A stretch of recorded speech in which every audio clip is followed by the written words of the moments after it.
Resident Evil might not have created the survival horror genre, but it is unquestionably the franchise that put the term on the map. Weaving an interconnected web of narrow passageways, teeming with the undead and bioengineered horrors, with items scarcely scattered throughout the map, a limited save system, along with an equally limited inventory space. All of these respective components simultaneously incentivize player exploration while heavily weighing resource management during progression.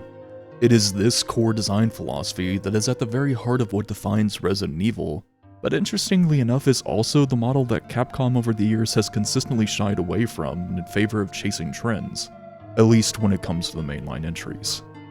Because despite what many insist to this day, RE7 was not a return to form for the series. They merely just picked up the ball that Silent Hill PT left behind and borrowed several tropes that were popular in the horror genre at the time, while still loosely incorporating some staple items and mechanics. Though if there is one glowingly positive thing I can give for the game is that it gave us the RE engine, a technical innovation that was very much ahead of the curve, and has now completely dispelled the AAA industry cope that games need to be built in UE5 and rely on fake frame generation and DLSS filters just to have it barely function.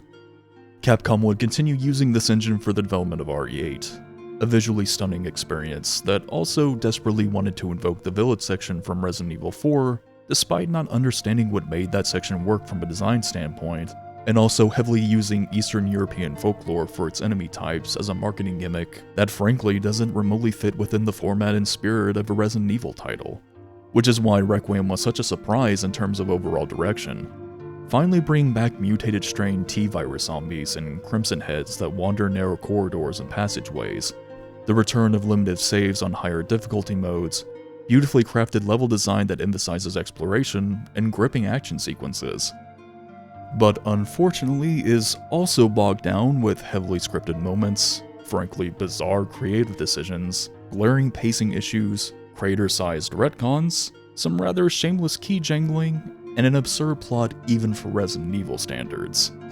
I certainly wouldn't go as far to claim that Resident Evil Requiem is a good game, nor a true return to form for the franchise, but in terms of sheer gameplay, it is a better step in the right direction, especially when compared to the previous two sequels. However, in order to keep this analysis as structured and orderly as possible, the first half will be tackling the mechanics, creative decisions, pacing, and progression, while the second will be addressing the overall narrative and characterization, though there will occasionally be some overlap in references to previous games during certain sections. Now with all that taken care of, let's venture back into the world of survival horror. When it was announced that RE Requiem would feature 2 playable characters, I was cautiously optimistic. It's been over a decade since we had anything of the sort in a mainline release, and both protags would feature very different mechanics and experiences, with Grace having to carefully pick her encounters, craft and conserve resources, unlock certain upgrades, and get familiar with the overall layout of the Rhodes Hill facility, with Leon being more suited with taking on hordes of enemies with stylus executions, having access to a tiered weapon leveling system, and equipped with an arsenal fit for dealing with the usual high-octane Resident Evil types of boss fights. On paper and in isolation, I like what both of these playstyles have to offer. The problem, however, is that Requiem awkwardly tries to fuse them together in a single campaign, which creates some rather jarring pacing issues, and diverts focus away from fully fleshing out both experiences. You start the game off with a fairly lengthy scripted Grace section, followed with what is maybe a 5-minute fast-paced action sequence of Leon clearing out Renwood of infected, which then jumps back to a very drawn-out Outlast/Alan Wake hybrid-style portion, where you have to hide from this basement creature by standing in the middle of the light so that you can eventually retrieve a fuse to open a shut gate, which then cuts back to another 10-minute combat encounter with Leon hacking and slashing enemies with a chainsaw, to immediately follow that up with an hour-long segment of Grace slowly roaming around the facility to find 3 stones to unlock the exit. This whole structure creates a crazy tonal and mechanical sense of whiplash, to such a degree that I personally think the game would have been better suited by either being split up into 2 separate campaigns, incentivizing multiple playthroughs and leaving room for alternate scenarios to take place throughout the story, or focusing the overall experience around one character. Requiem clearly wants to evoke the level and enemy design from the first 3 games, but in the same breath refuses to commit to a specific playstyle, leaving both heavily hindered as a result. which is only made worse with the sheer amount of scripted moments that could have very easily served as cutscenes instead, basically demolishing the replay value Requiem could have had. And the Stalker monster portions are far from exempt from this. If anything, they're some of the more tedious parts to have to replay, because there's no variety to how and where she hunts you for the most part. So there are whole chunks where you're just sitting around in what should be plain sight, shining a flashlight, until she decides to turn around so that you can stealth behind her and walk to the area you need to go to. And even then, she can only insta-kill you on insanity difficulty, so if you're stocked up on med injectors, there's really no point in sneaking around her. It would be one thing if she were a brief set piece, where she chased you in one area of the game and that's it, but there are 3 whole sections where you have to deal with the Stalker monster, and they're purely crammed in as filler material to give off the illusion of there being more substance to the game than there actually is.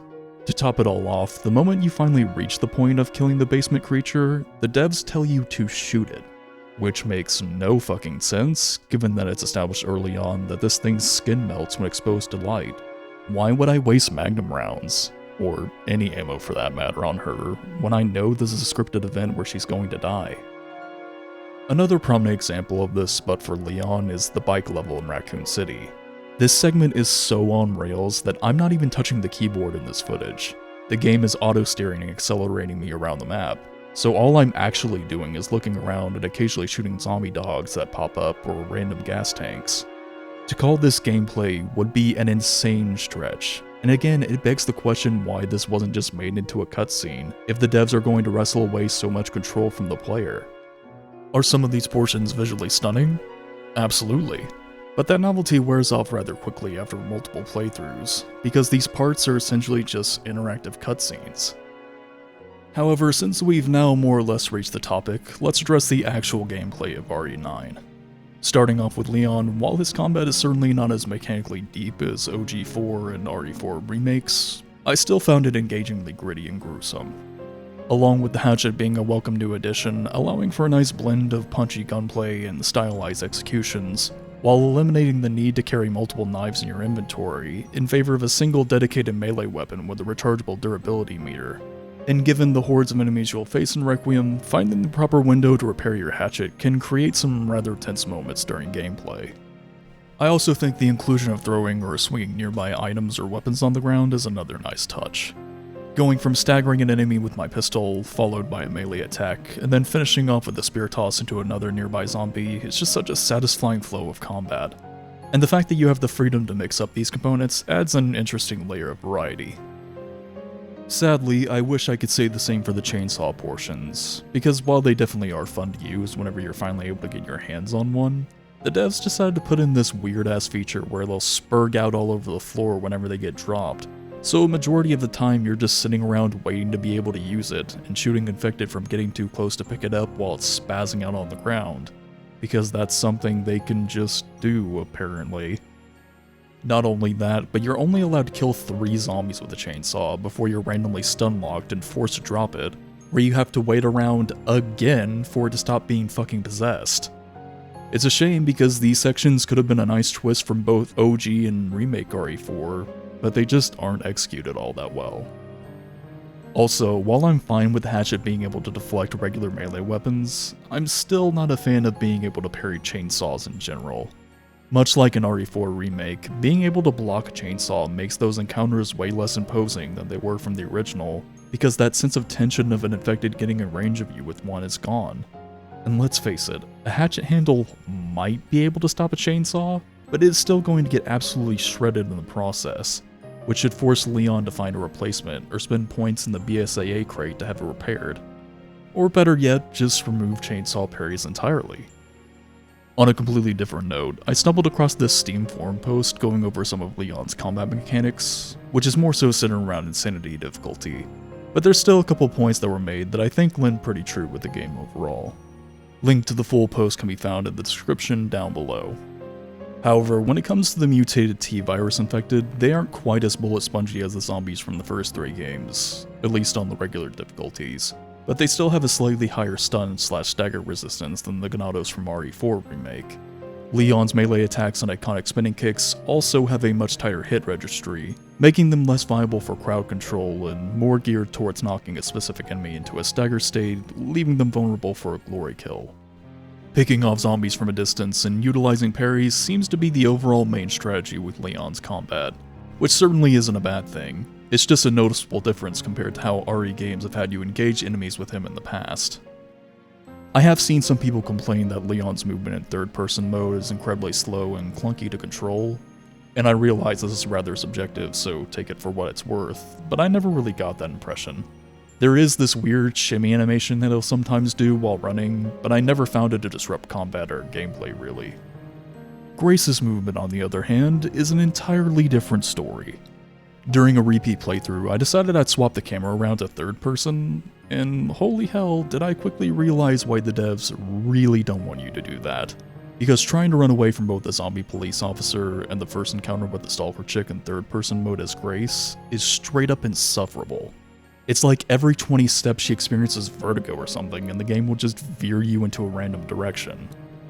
In fairness, Grace doesn't do the falling over bit for the rest of the game, and you obviously get the benefit of being able to see more of your surroundings in third person, but she still moves at an absolute snail's pace, even while running. And I don't know, maybe it's just me, but there's something really immersion shattering about playing as a frightened, kidnapped woman that is also casually power jogging while being chased by the undead. Plus, you don't ever have to deal with the stumbling animation in first person, so I continue to do the swapping POVs thing. Now here's the deal with that last bit. There are a whole slew of FPSs that only use a crosshair that I think are pretty neat. There are a ton of FPSs that allow you to ADS that I think are also pretty swell. What I absolutely despise with a burning passion, however, is this failed abortion of a mechanic that Capcom has created, where you're technically aiming down the sight while firing, but your sight isn't actually capable of hitting anything. The irony too is that the devs added red dot sights as attachments for Leon's gameplay, and they even had an actual ADS mechanic in RE7 with Chris's mode. So why the hell is that not an option, or at least an unlockable feature for any of Grace's weapons? The whole point of being able to ADS in a first-person shooter, since that is the intended experience the devs want you to have with Grace in RE Requiem, is to give players more control over their shots. What exactly is the reason for having Grace pull the gun directly in the middle of the screen every time I fire if the crosshair is ultimately what determines my shot? It's nothing particularly difficult to get the hang of, but it's just such an unnecessarily wonky system, and one of the many bizarre creative decisions Capcom made for this game. Speaking of which, let's tackle Grace's progression. The first half of the cure facility is actually really well structured. Since you're dropped in with only a single magnum round, there's an incentive to explore around the West Wing to find weapons, resources, and to weigh your encounters carefully, since there's initially only so much handgun ammo, knives, and healing items to go around. Having to learn your environment while figuring out how you're going to engage or maneuver around a zombie blocking your path is a core element to any Resident Evil title, and I think it's done rather well here. Whenever you eventually gain access to the lounge to get the East Wing keycard, there's an upgrade system of sorts where spending antique coins collected throughout the game unlocks certain items, like hip pouches for more inventory slots, a steroid shot which boosts your max HP, and the stabilizer shot which increases firepower and decreases weapon recoil. Kind of similar to the safety deposit lockers in RE2 Remake. It's also revealed in a file that some of the mutated T-virus zombies have still retained certain habits or characteristics from their normal lives, allowing players to exploit this to stealth past enemies blocking their path, and /or create fights between zombies. Overall, a really interesting and solid gameplay loop that is immediately tossed out the window the moment you obtain the blood collector.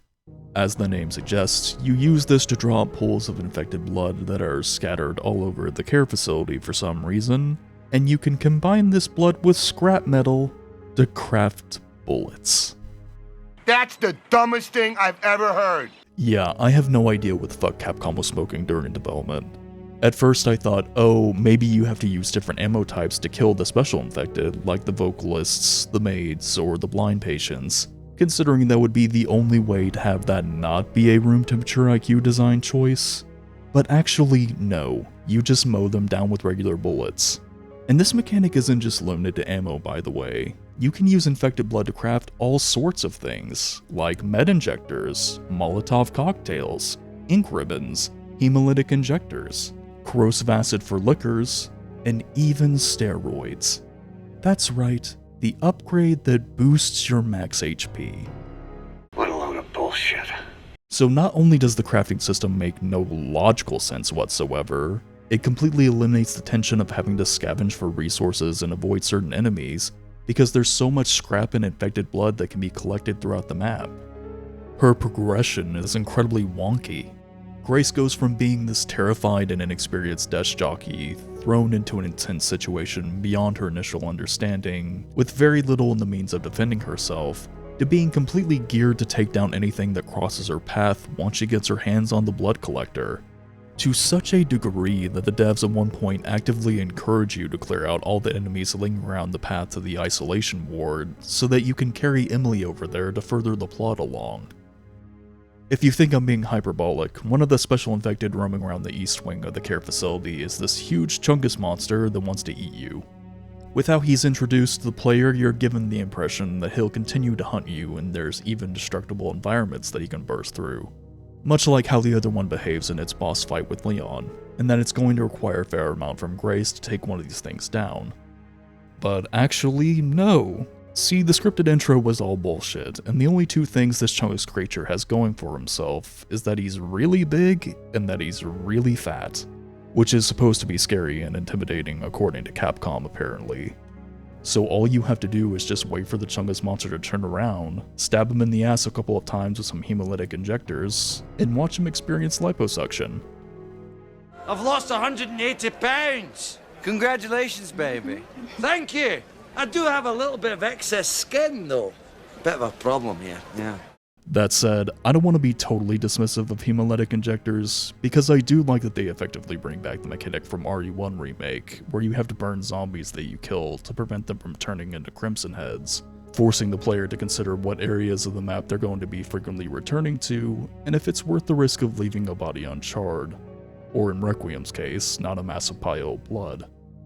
The issue though is that Blister Heads from a design standpoint only work for Grace's segments, because the whole concept of Crimson/Blister Heads is that their presence is supposed to be the consequences of the player's choices in game.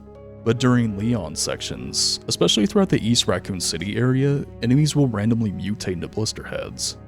Sure, there are the very fringe moments where you can sometimes prevent zombies from turning if you're within melee range and quick enough, but there are still loads of scripted encounters where you're forced to take on Blister Heads.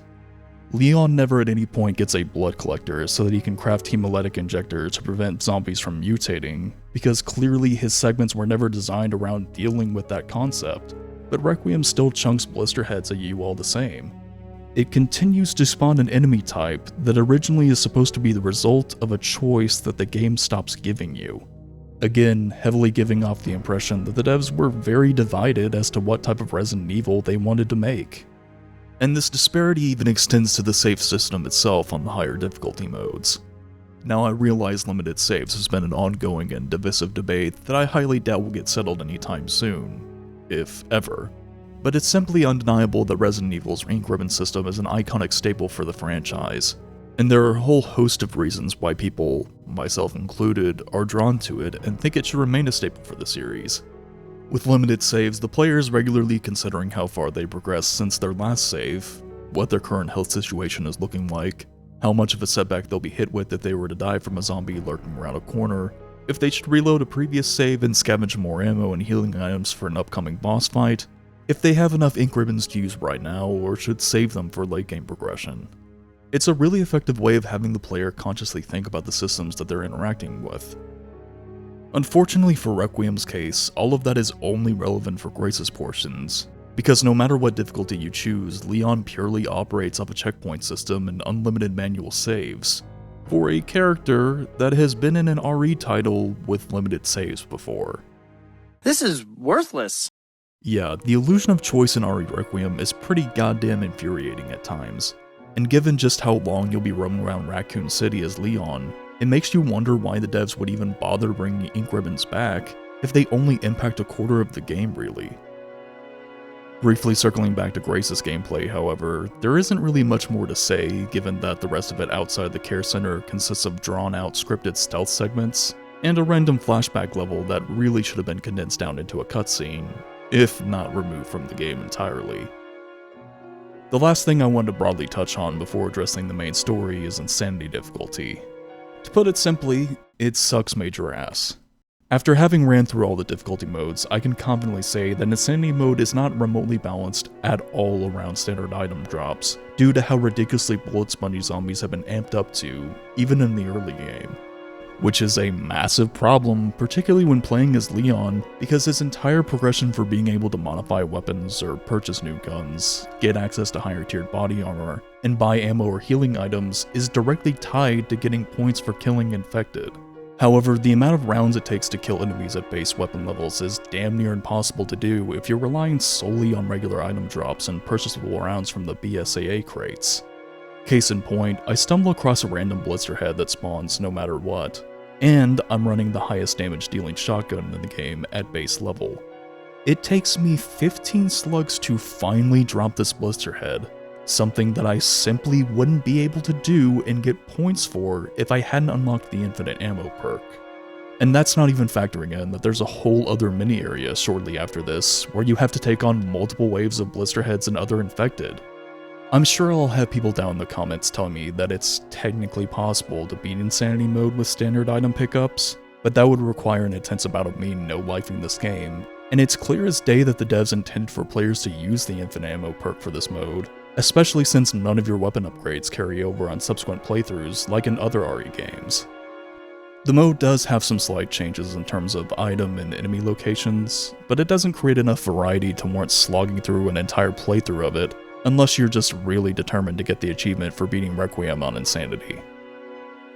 Now there's still some bits and pieces that I haven't fully gone over, but there's going to be a fair amount of overlap when covering the story, because I'll say up front, the plot for RE9 is fucking bananas. The knee-jerk defense for this is typically, well, what did you expect? It's a Resident Evil game. And it's true, the franchise has always relied on wild contrivances, along with some not-so-subtle plot holes. But in the past, the writing being bad usually wasn't completely detrimental because the devs always made up for that with great game and level design, along with some occasional endearing character moments.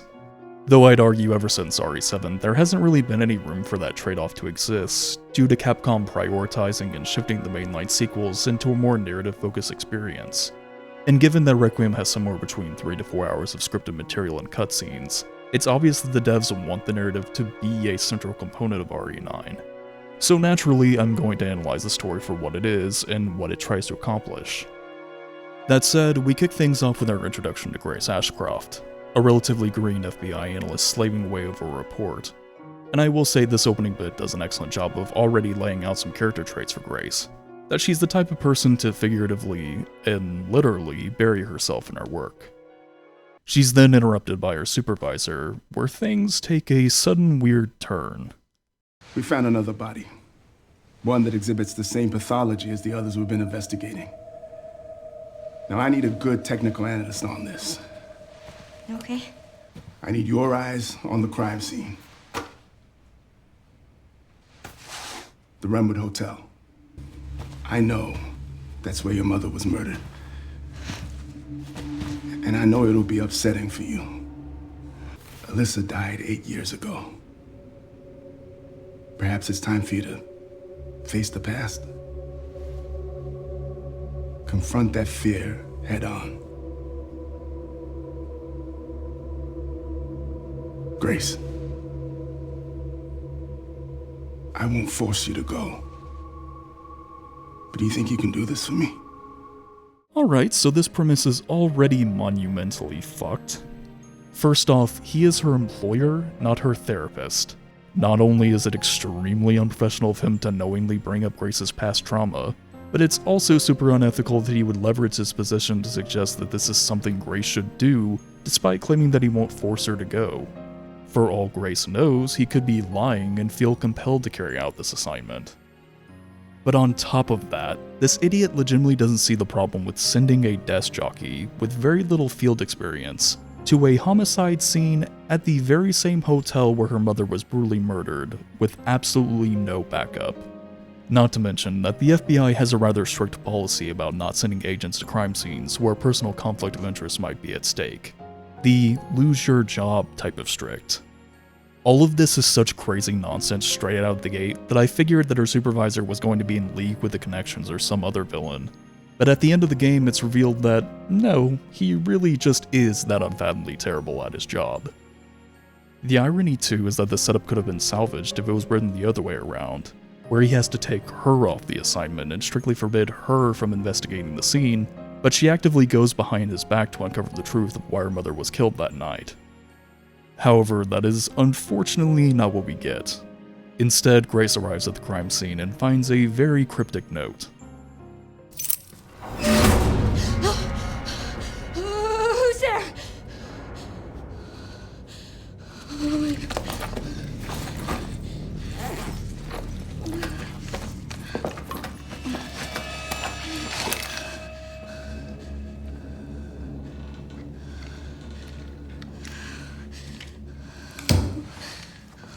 What do I do? I don't know, maybe pull out your phone, since this is the 2026 year of our Lord, and call for backup? Or lean your head out an open window and try to get someone's attention? Or if worse comes to worse, climb out of the open window to escape? Someone has been following and taking pictures of you and left a note at what should be a monitored crime scene. But against all common sense, Grace decides to do absolutely none of that and heads to this specific room where there's even more creepy pictures taken of her, which triggers a very long flashback scene of her mother hiding her journal in an interview she did with Oswald Spencer behind a painting just before she's murdered, that miraculously didn't get consumed in the fire and is still there after all this time. This gets interrupted by the random police officer showing up and suddenly turning into a T-virus zombie. He fires off a few shotgun rounds, does some barrel rolls on the ground, and gives her a good chomp on the arm before getting yeeted out of a window. Boy, that escalated quickly. As you probably can already tell, going from 0 to 100 is going to be a common theme with RE9. And as you have probably also already guessed, Grace does not bother with retrieving her gun, or radioing in that she's just killed a local police officer, or inform anyone that she's been bitten by a zombie, despite the victim of the case she was investigating having died from a strain of some mysterious virus. Keep in mind, Grace does not know that she's immune at this point, so she should be worried that she could turn at any second, but just isn't. She's apparently more concerned about the spooky music coming from upstairs. It hasn't been easy. But after much effort, here we finally are. Who are you? I'm the one who planted that body. I'm the one that brought you here. I know now that you're the one that I've been searching for. The special one. The chosen one.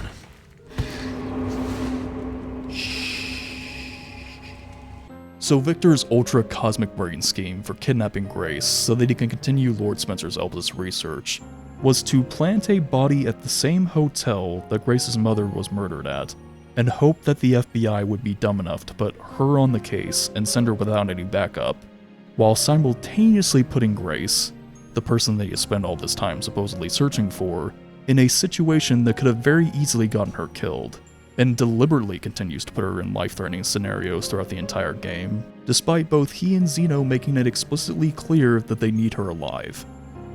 What in the goddamn? The writers want to give off this impression that Victor Gideon is this imposing and calculating early game antagonist, but in reality he's a hyper-incompetent dipshit that nearly ruins his own plans at every turn. This is our introduction to him, and it's already catastrophically embarrassing. Meanwhile, we learn that Leon is also looking into all these mysterious cases of survivors of the Raccoon City incident dying of some form of mysterious infection. No, this is different. That's 6 now. 6 survivors of Raccoon City, all dead from the same thing. Naturally, this brings up the question of how and why any of this is happening.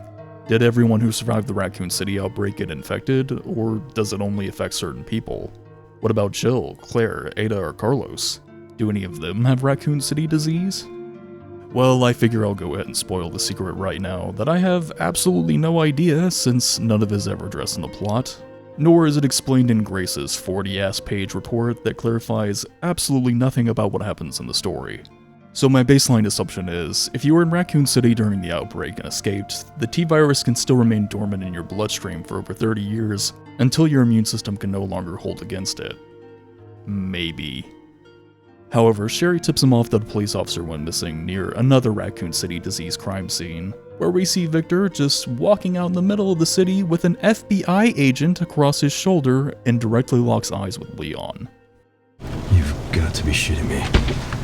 Yeah, for real. Had traffic been any worse, or had Victor bothered to take a hidden path so that he wouldn't get spotted carrying an FBI agent, there is a very high possibility that Leon would have made it in time to the care facility to save Grace from getting eaten.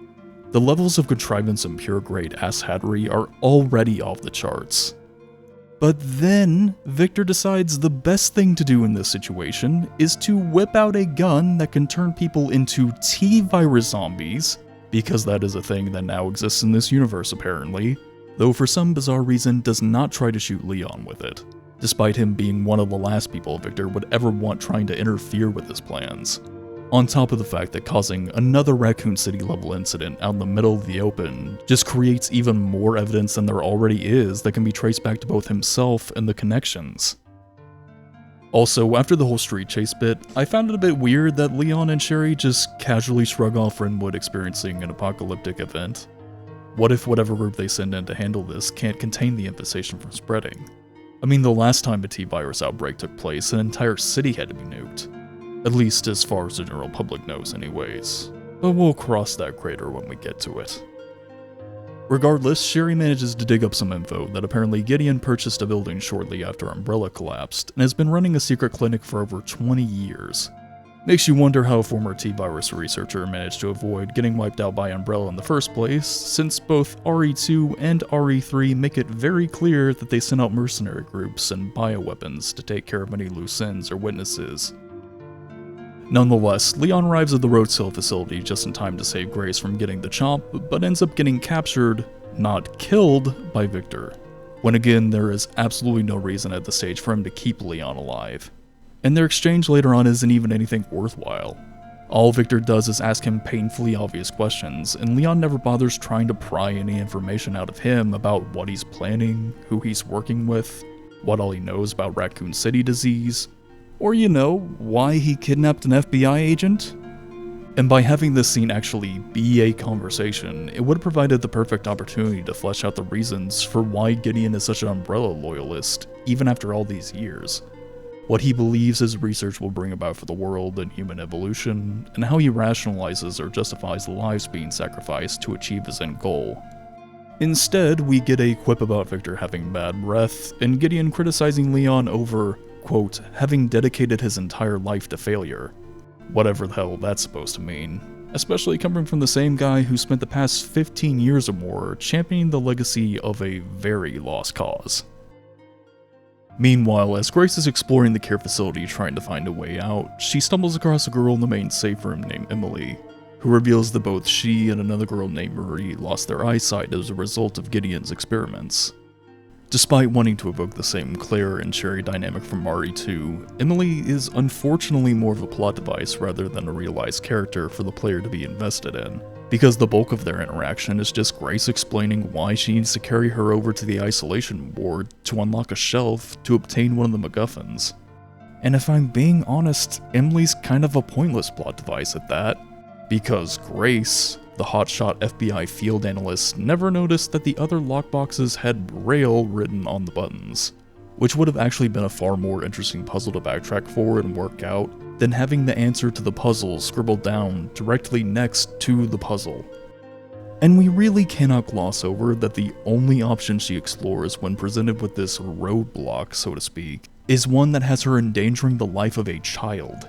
You simply cannot sell to me that Grace is this resourceful and intelligent person, which is supposed to explain why she's capable of crafting handgun ammo from blood, but doesn't even entertain the idea that there could be an alternative with unlocking the puzzle box, let alone an alternative that doesn't put Emily in a life-threatening situation. So thanks, game. Very cool of you to demolish any semblance of investment I could have had in Grace as a character. Are you alright? Moving on though, the both of them eventually escape the care facility and board a helicopter. However, due to Gideon randomly blowing up his underground lab for no reason whatsoever, all of the infected wander up to the surface and start piling onto the chopper, causing them to eventually crash, killing the pilot and seriously wounding Emily as a result. Leon arrives at the church and buys the both of them enough time to escape down into the basement, which eventually leads to some type of water treatment plant, where Marie has also managed to track them down here somehow. But by the time Grace is fully dealt with her, Emily bleeds out and randomly turns into this eldritch abomination, forcing Leon to have to burst in and gun her down. Emily!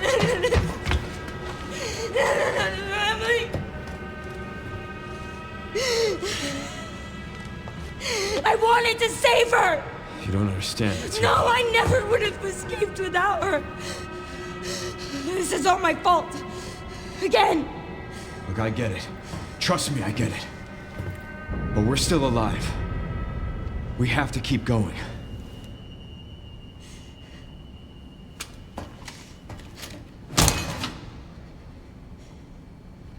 No. It makes sense that this would be her reaction and experience some level of hopelessness, in the baseline sense that children dying is a naturally tragic thing, even though I think there would have been way more emotional impact behind this scene that the devs seem to have intended for it to deliver, had the both of them formed a level of trust and actually learned more about each other throughout the course of the game, allowing room for the player to have a level of investment in their relationship. What does not make any sense whatsoever is that she would use Emily's death as the reason for deciding to team up with Gideon and discount Wesker here, when she has seen with her own eyes the types of secret horrific experiments they've done on people, and plan on continuing to do to others just like Emily.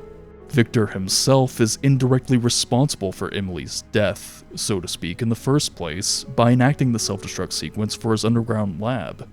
We're supposed to believe that she meant so much to Grace, but apparently not enough to refuse to make the monumentally fucking retarded decision of agreeing to help the very same people who were the cause of her suffering.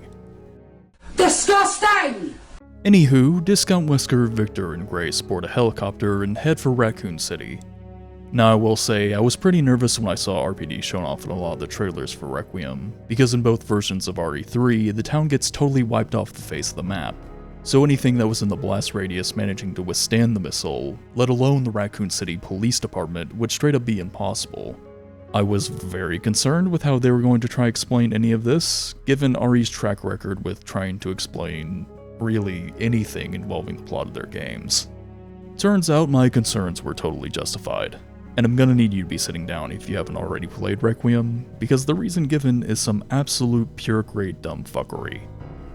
So it is revealed during the East Racoon City portion of the game that the Connections actually managed to pressure the US government to commit a false flag missile strike and tell the masses a cover story that the purpose of the blast was to contain the spread of the T-virus, so that the Connections could have full access over the ARC facility because they believed Project Elpis was some type of high-grade bioweapon, and weren't concerned at all that firing a missile at the lab would completely destroy the facility or unleash whatever bioweapon it was housing, where they then conducted a presidential assassination to cover up their ties with the federal government, and hoped that no one would bother trying to investigate the ruins of Racoon City and stumble upon the ARC facility over the 30-year course it's been here. This is a load of barnacles. As much flack as I've given RE7 and 8, which rightfully so due to all the wild wacky shit that's in those games, I will give some level of credit where it's due, in that at least those games had the decency to not take the continuity of the Racoon City incident and run it through a goddamn wood chipper. You know? And make no mistake, all of this was purely done for the sake of resurrecting and recycling boss fights from the original trilogy for shameless nostalgia bait. Not only does it signal flair to the player that you have nothing new and interesting to contribute to the franchise from a design standpoint, it also cheapens the gravitas of those iconic boss fights, because Mr. X suddenly reappearing from the ashes means your actions in those past encounters didn't really matter. To such an extreme that the writers are forced to have Leon reconcile with this, but in a really clumsy and ridiculous way. If you're so sick, why would you come here? This place. Raccoon City was where it all began for me. Where it all happened, I couldn't make a difference. So I am here now. Except all of that is total horseshit. Had he not shown up for work that day, Claire, Sherry, and arguably Ada as well would be dead. Not to mention that he continued making a difference well after the fact. Sure, the outbreak itself was still traumatic for him, and he certainly wasn't able to save everyone, but the notion that he made no difference during the Raccoon City incident just simply isn't something I think Leon would believe about himself prior to this game, and is only expressing this now because of all these past boss fights getting crammed into the story through crazy contrived nonsense. And since we're still on that subject, towards the end of the game, Grace conveniently stumbles across a computer terminal that can play the interview her mom conducted with Oswald Spencer, that for some reason she kept stored on a floppy disk, and then sat on what is arguably the biggest story/interview of her entire journalistic career for like 17 years. My research opened Pandora's box, unleashing disaster upon the world. Except Elpis, the goddess of hope? Or so the myth goes. A blind hope. What do you mean? Humans cannot predict when death will come for them. This is why they have hope. I was wrong, and I am plagued by guilt. Happiness cannot be achieved at the expense of others.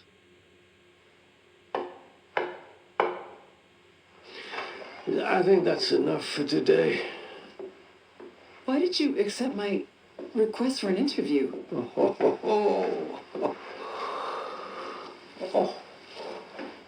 Who is that? Is that one of your subjects? Of course not. She was alone in the world. I took her in to make amends. That's right, the man who shortly after this interview, who would go on to claim he wanted to use viruses to de-age himself to achieve immortality and become a god, actually regretted all his bioweapon research and wanted to make amends for all that he inflicted upon the world.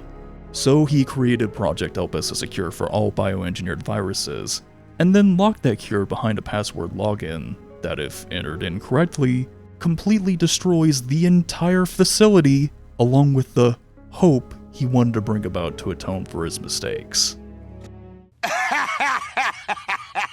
Oh, wait, you serious? Let me laugh even harder. It's the equivalent of designing a home security system where if anyone breaks in, it automatically sets off C4 and demolishes your house. Why would Lord Spencer set all of this up in the most terminally retarded way possible? And what the hell was Discount Whisker and Gideon's backup plan exactly if Grace didn't know the password? Had Leon not pulled this wild stunt, leading them on a massive detour, she straight up wouldn't know the password. Why would they assume that just because she was adopted from Lord Spencer as an infant and then taken in by Alyssa, that she would have any information about this secret Umbrella facility, especially 25 years after the fact? To make matters worse, Requiem then does this fun little thing of presenting you with alternate endings. And I use that term rather loosely because one of them is a troll ending where you see Leon's head get blasted off and then it anticlimactically just rolls credits. Then once you reach the main menu, the devs are like, oh hey, yeah, you picked the wrong ending. Would you like to go back and experience the actual ending? Cringe. There's no other word for it. This makes me cringe. It's embarrassing. Sort of massively defeats the point of giving the player the option to choose their outcome if there's a right and wrong answer for this choice. And given that the title for RE9 is called Requiem, I'm pretty convinced that the fake-out ending was actually supposed to be the canonical one, given that Capcom wrote another storyline where Leon is infected with a parasite/virus, but some higher-up stepped in and demanded the devs to not kill off one of RE's most iconic characters. To some degree, it would explain why Gideon randomly turning into a Nemesis boss fight feels so incredibly rushed and out of place, even for this game. That's correct, apparently Victor has been walking around as a Nemesis this whole time without ever having been turned into a tyrant. How the mechanics of that work, I have no clue, and clearly, neither do the writers. Anyways, after Grace and Leon are rescued from the ARC facility, we're presented with another stunning revelation. Oh, let's pray Umbrella hasn't left us any more nasty surprises. I wish we could have saved Emily. Grace, I didn't hit any of her vitals. She could still be alive. What are you saying? I didn't hit any of her vitals.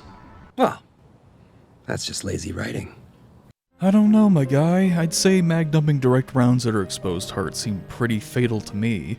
And there's the whole tidbit where she completely bled out from her helicopter crash wounds prior to turning into this eldritch horror that you dropped. Meaning that she has technically died twice. Then again, I can't say I'm all that surprised considering the devs cheaped out with everything else involving the story, so why should there be any significant character deaths or lasting stakes?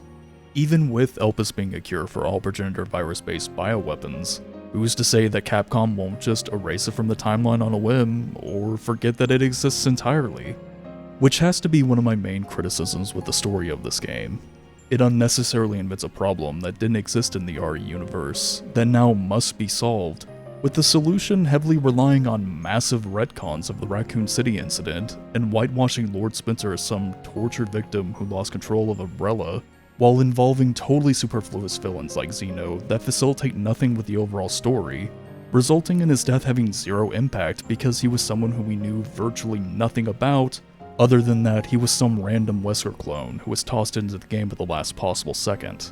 Followed by the actual antagonist giving off some rather goofy-ass lecture about Elpis causing anarchy, and then getting completely reduced into a massively downgraded nemesis fight, which made about as much sense as his methods and motives throughout the course of the game. And with that, I think we can finally put a cap on Resident Evil Requiem. Mechanically, it's a rather mixed bag, but ultimately has some elements and systems that I was glad to see return to as an Evil game. Hopefully they'll either remove or greatly improve upon the really awkward bits. And for the love of God, Capcom, get some new blood in the writer's room. Or if nothing else, make the story have way less emphasis in future games, because it is by far the thing that has been heavily weighing down your more recent mainline entries. That said, for those of you who made it this far, I seriously appreciate you watching. This one took me way longer than I initially wanted or expected, but well, life finds a way to cut into my editing process. If you enjoyed this video though, then feel free to like and subscribe down below. It helps out immensely. Either way, thanks for watching, and until next time.